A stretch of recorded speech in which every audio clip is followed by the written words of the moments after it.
주시는 하나님의 말씀은 데살로니가 후서 3장 6절로 12절까지의 말씀입니다. 찾으셨으면 함께 한 목소리로 봉독하도록 하겠습니다.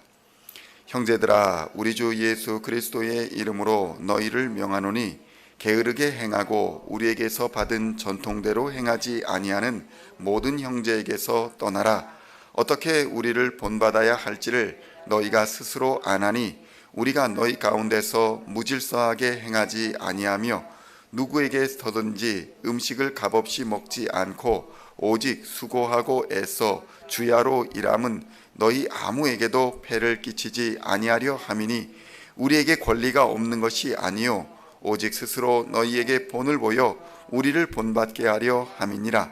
우리가 너희와 함께 있을 때에도 너희에게 명하기를 누구든지 일하기 싫어하거든 먹지도 말게 하라 하였더니 우리가 들은즉 너희 가운데 게으르게 행하여 도무지 일하지 아니하고 일을 만들기만 하는 자들이 있다 하니 이런 자들에게 우리가 명하고 주 예수 그리스도 안에서 권하기를 조용히 일하여 자기 양식을 먹으라 하노라.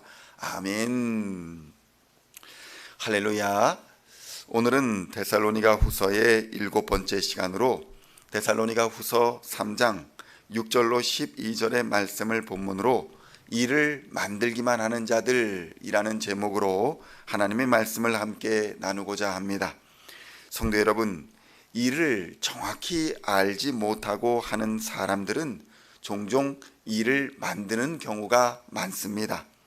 대표적으로 건축을 하는 분이 도면대로 일을 하지 않고 자신의 생각대로 좋을 듯하여 만들어 놓게 되면 아무리 잘 만들고 아름답게 만들어 놓았다 할지라도 결국에는 모두 허물고 다시 지어야 하는 결과를 초래하게 되는 경우가 많습니다. 이러한 경우에는 한 번에 끝날 일을 여러 번 하게 되는 결과가 되어서 시간은 물론 경제적인 손실까지 피할 수 없게 되는 것입니다. 성경이 말하는 지혜란 바로 이렇게 설계 도면을 읽는 능력과 매우 비슷합니다. 지혜가 없는 자들은 그래서 아무리 열심히 최선을 다한다고 할지라도 그 노력에 합당한 보상을 받기가 어려운 것입니다. 성도 여러분, 신앙도 마찬가지입니다. 하나님의 마음을 알고 하나님의 뜻을 따라가는 것이 바로 지혜입니다. 하나님의 섭리가 바로 우리 인생의 설계도면이기 때문입니다. 아무리 세상이 자기 옳은 방식으로 진행되는 것처럼 보일지라도 그것은 나중에 더 큰 대가를 지불하게 된다는 것을 깨달아야 합니다.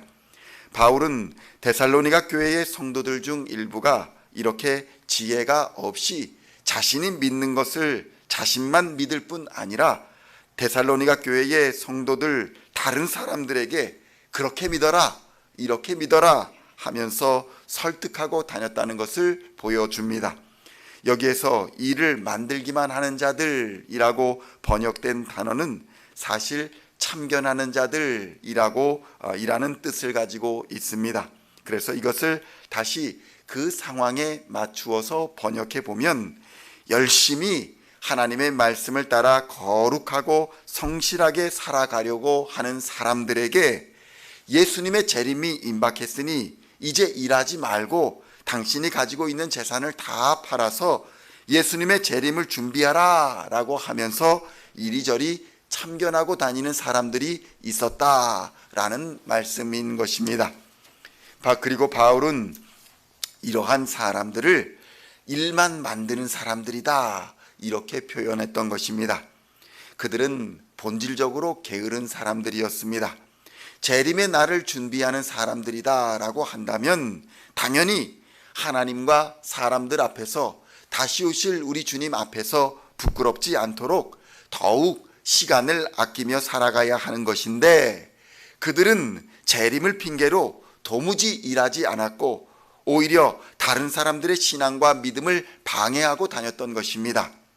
데살로니가 후서 3장 12절에는 이렇게 증언합니다. 이런 자들에게 우리가 명하고 주 예수 그리스도 안에서 권하기를 조용히 일하여 자기 양식을 먹으라 하노라. 이렇게 권면하고 있는 것입니다. 바울은 일을 만들기만 하고 다니는 자들을 향해서 조용히 다른 사람의 일에 참견하지 말고 스스로 부지런히 일하여 자신의 양식을 먹을 것을 권면하고 있는 것입니다. 여기서 조용히 일하라 라는 말은 질서 있게 살고 열심히 일하라 라는 말인 것입니다. 규모 없이 일하고 계획 없이 살아가는 사람들이 무질서하게 살아가는 그 삶을 바울은 꾸짖으며 그러한 삶은 그리스도인이 지향할 삶이 아니다라고 경고하고 있는 것입니다. 그렇다면 바울이 칭찬하는 삶은 과연 무엇일까요?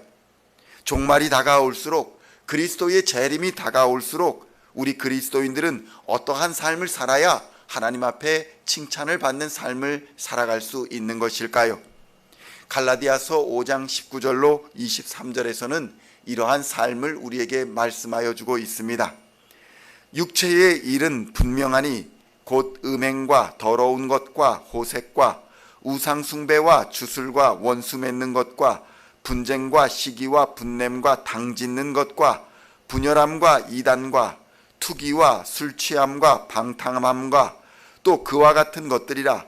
전에 너희에게 경계한 것 같이 경계하노니 이런 일을 하는 자들은 하나님의 나라를 유업으로 받지 못할 것이요 오직 성령의 열매는 사랑과 희락과 화평과 오래 참음과 자비와 양선과 충성과 온유와 절제니 이 같은 것을 금지할 법이 없느니라.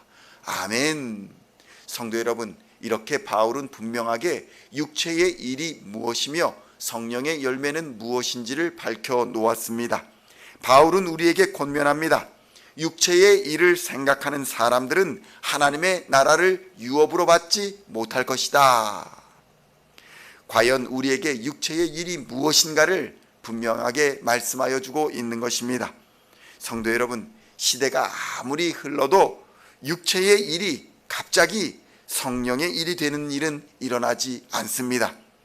음행과 더러운 것과 호색과 우상숭배와 주술과 원수 맺는 것이 갑자기 성령의 일이 되지 않는다는 것입니다.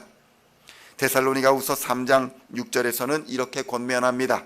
형제들아, 우리 주 예수 그리스도의 이름으로 너희를 명하노니 게으르게 행하고 우리에게서 받은 전통대로 행하지 아니하는 모든 형제에게서 떠나라.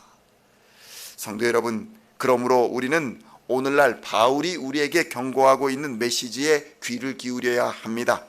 게으르게 행하고 받은 전통대로 행하지 않으며 육체의 일을 따라 사는 사람들과 같이 하지 말고 악은 어떠한 모양이라도 버려야 살 수 있는 것입니다. 그것이 바로 오늘날과 같이 가치관이 무너지고 악한 세상의 문화가 교회를 공격하고 있는 이 시대에 교회가 세상의 빛이 되고 소금이 되고 세상을 구원하는 방주가 될 수 있는 유일한 길인 것입니다. 이렇게 살 수 있는 힘은 오직 십자가의 예수 그리스도를 의지하는 것이 가장 유일한 방법인 것입니다. 십자가에서 사망과 죽음의 권세를 이기신 예수 그리스도 외에는 세상을 이길 권세가 없는 것입니다. 세상의 수많은 종교와 도덕과 가르침으로는 육체의 일과 일만 만드는 사람들, 그러한 사람들을 이길 수 없는 것입니다. 오직 예수 그리스도의 복음과 성령의 역사하심만이 세상을 이기는 힘이 됩니다. 육체의 일에 빠진 사람일지라도, 일만 만들고 다니는 사람들일지라도 예수를 만나면 그 길에서 돌이킬 수 있는 힘을 얻게 됩니다. 성령으로 새롭게 되는 역사를 경험하게 되는 것입니다. 오늘도 일만 만드는 세상을 향해서 예수 그리스도의 생명의 복음을 전하며 주님 다시 오실 재림의 날에 칭찬받는 우리 시온의 모든 성도님들이 다 되시기를 우리 주 예수 그리스도의 이름으로 간절히 축원드립니다.